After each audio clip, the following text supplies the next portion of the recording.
Welcome to another video for another week. और this week wasn't that easy. जो चीज़ें मैंने ये हफ्ते पढ़ी है ना, listening to it you are gonna get a lifelong trauma. और अगर आपको नहीं मिला तो either you're a strong person या तो आपको कुछ समझ में नहीं आया है.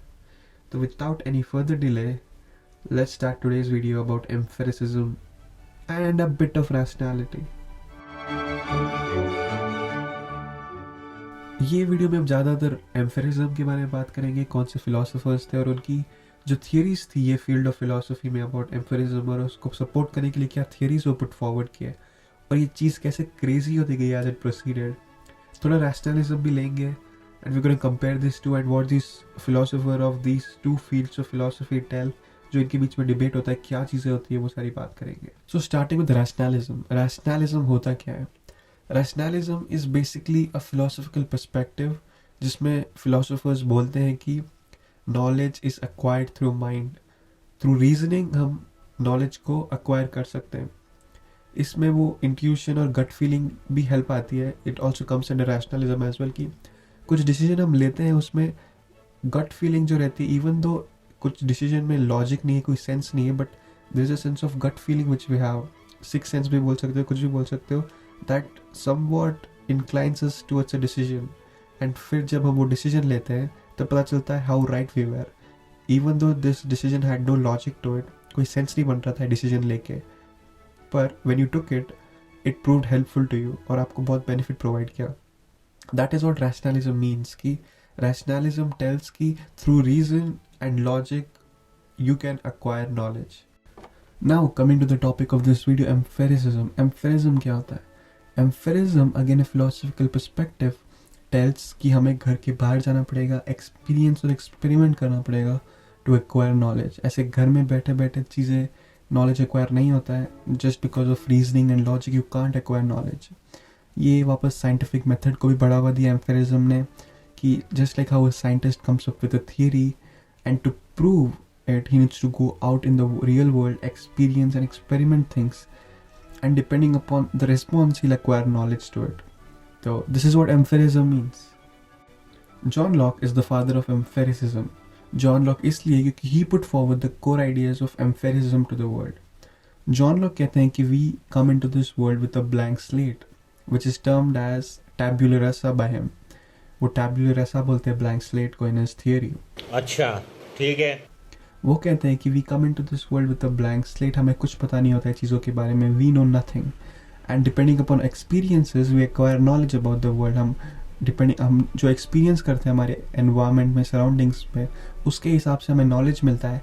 And depending upon the knowledge we get we shape up into a individual. And you जो तुम आज हो वो तुम्हारी एक्सपीरियंस की वजह से हो. This is what John Locke tells. ठीक है, समझ गया.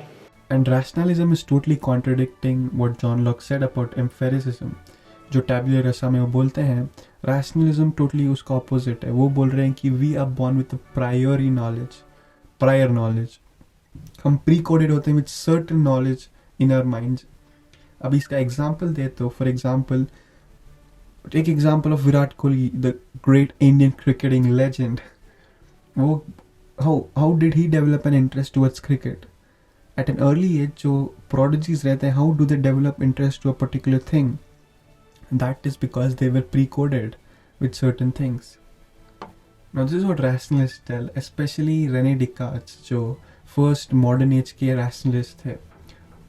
तू रोकेगा मेरे को तू रोकेगा.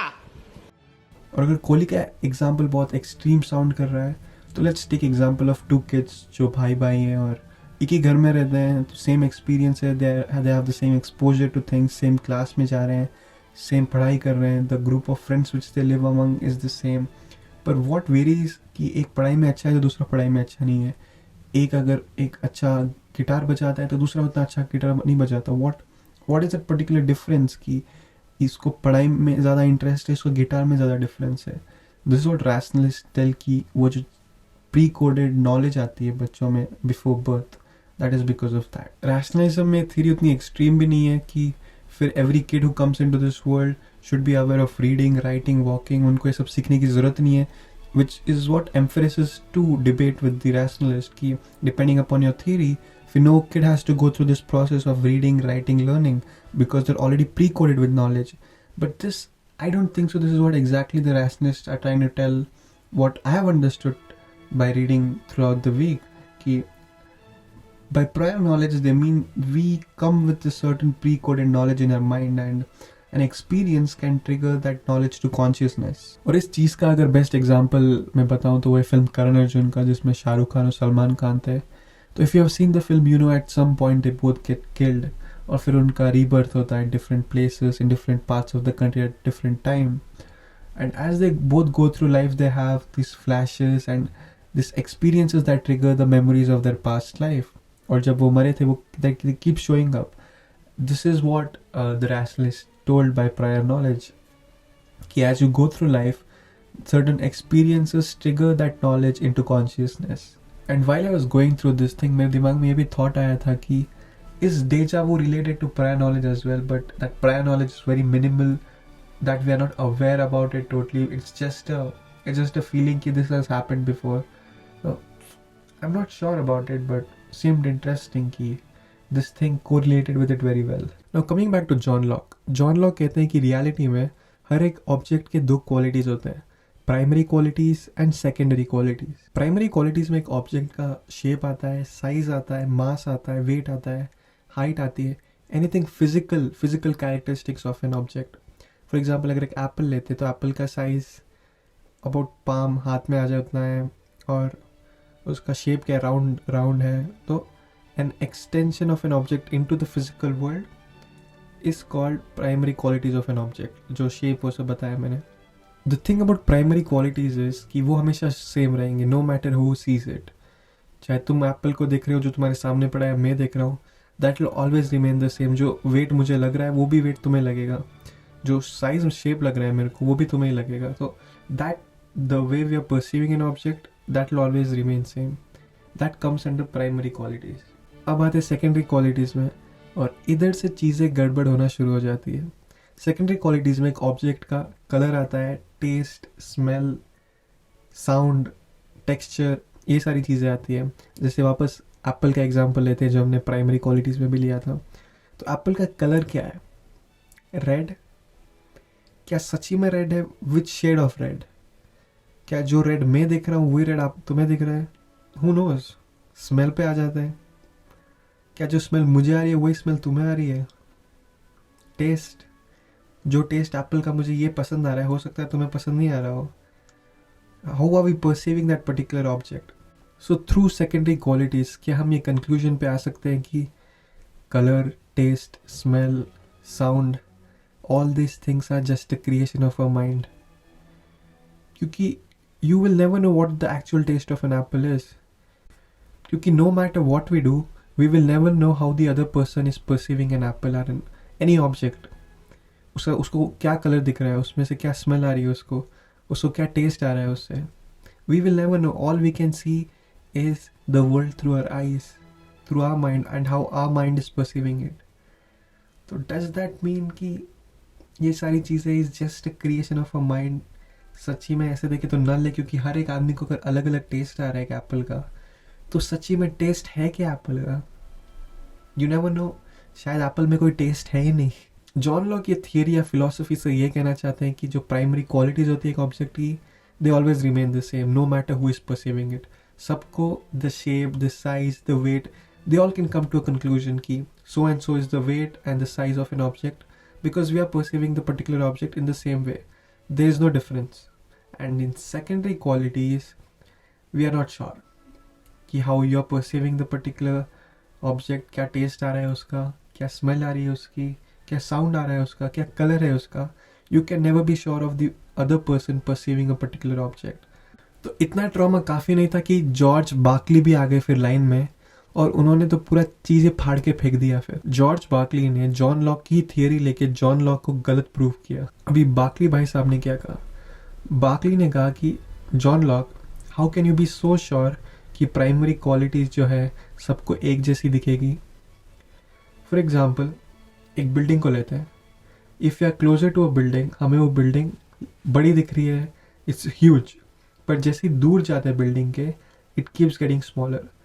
perception, again, the way we are perceiving it is totally changing it. एक पास में खड़ा है, एक दूर में खड़ा है, पर the way we both are perceiving that particular object, ज़मीन आसमान का फर्क है. तो how can you be so sure कि that thing exists in reality? Indirectly, George Berkeley ये कह रहे हैं कि nothing exists.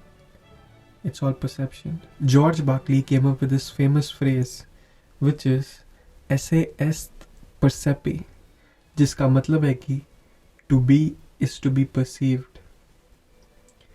तुम्हें मतलब पता है इसका? इसका मतलब यह है कि जब तक तुम्हारे सामने जो भी चीजें तुम देख रहे हो, until you're perceiving a particular thing, तब तक वो exist कर रही है. As soon as you move away from it, that thing stops existing. Indirectly telling us कि nothing exists. You're just perceiving things. सब कुछ दिमाग में है.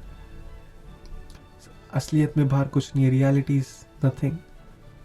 It's all a perception in your head. Now of course कुछ लोगों को लगा कि ये theory बहुत absurd है और it doesn't make sense.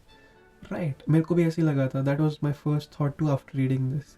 कि how can this even be possible कि जब तक मैं एक चीज़ को अपने जो आंखों के सामने दिख रहा है उसको perceive कर रहा हूँ, it exists. And as soon as I stop perceiving it and start perceiving something else, कुछ दूसरी चीज़ देखने लग जाता हूँ, that cease to exist. That doesn't make sense, right? क्योंकि अगर मैं अपने left भी देख रहा हूँ, I'm perceiving the world in my left view, पर मैं अपने हाथ से right side की चीज़ों को touch कर सकता हूँ and I can feel it. That means they do exist. Just because I'm not perceiving it doesn't mean that it doesn't exist. And couple of other questions जो ये theory के against जाते हैं कि फॉर एग्जाम्पल अगर सोचो तुमने अपने घर में कैंडल लगाई and then you move out. According to George Berkeley की थियरी, वो कैंडल को उधर ही पॉज हो जाना चाहिए क्योंकि you are not perceiving it. तुम बाहर जा चुके हो तो दैट सीज टू एग्जिस्ट. तुम बाहर जा चुके हो and you are perceiving another world, तो that no longer exist until you come into your house and see it, और वो वापस रेज्यूम हो जाता है. And that of course doesn't happen. What actually happens is जो पहले candle था, that now is a melted wax. और अभी जॉर्ज बार्कली ये थियरी को एक और लेवल पे लेके चले जाते हैं. What he means is कि what is the probability कि एक ग्लास है जो तुमने एक जगह पे रखी है, what is the probability कि वो वहीं पर है जहाँ पे तुमने उसे रखी थी. You can't be sure क्योंकि according to him, since you're all perceiving it and since you stop being perceived, you stop existing. तो same goes to the glass. Until it's being perceived, वो exist कर रही है, and until it stops being perceived, it doesn't exist. So what is the probability कि जब तुम उसे वापस देखो, that is in its exact same place जहाँ तुम उसे छोड़ के गए थे. You can't be sure क्योंकि कहीं पे भी perceive हो सकती है वापस, because it's all in your mind according to him, right? But what is that thing that keeps that particular glass जहाँ पे तुमने उसे रखा था? And it didn't even move an inch until of course an external force apply हुआ उस पे. खुद से तो नहीं move होगी. So what is that thing that keeps it in its place? According to Berkeley, that's God. That's God. According to Berkeley, God is the ultimate observer, जो चीज़ों को जहाँ पर है वहाँ पे रख रहे हैं. He doesn't even blink. He's really watching, guys. According to Berkeley, जो चीज़ों को कंट्रोल कर रहे हैं, keeping the things maintained the way they should be. नहीं तो फिर chaos हो जाता. And oh my god, this thing shook me down to the core. Oh my god. God is the ultimate observer. और इसलिए reality exist करती है despite you hitting the wall. जो मैंने example दिया था कि तुम perceive सामने कर रहे हो पर तुम अपने हाथ से पीछे दीवार पे मार रहे हो and you can feel the wall. That is because God is observing everything everywhere at once, which makes everything everywhere exist. That's how that wall behind you is there. Even though you're not perceiving it, it still exists. That's because God is observing that thing too. Wow. Okay, I'd just like to end the episode here. That's it. Thank you for watching. I don't even want to go to the next level. जो मैं पढ़ा था of course, जो solipsism था, that is something different. और that came इसलिए आया था क्योंकि since this जॉर्ज बार्कली ने बोला था कि thing stops existing as soon as you stop perceiving it. इसका मतलब the people around you also don't exist, right? क्योंकि जब तक तुम उसे perceive कर रहे हो तब तक वो exist कर रहे हैं. And since everything is in your head, जो जॉब बार्कली बोलते हैं कि since everything is in your head, कि building से fruit से primary and secondary दोनों को इन्होंने head में बोल दिया, mind में बोल दिया कि all these things are just perception. तो does that even mean कि जो इंसान हम देखते हैं वो भी हमारी perception है? Since everything is in our mind according to Berkeley, then do humans around us too exist? Or is it just a perception? That's it for this video guys. मैं मिलता हूँ आपको next week with another great philosophy video. तब तक ध्यान रख bro, भगवान देख रहे हैं.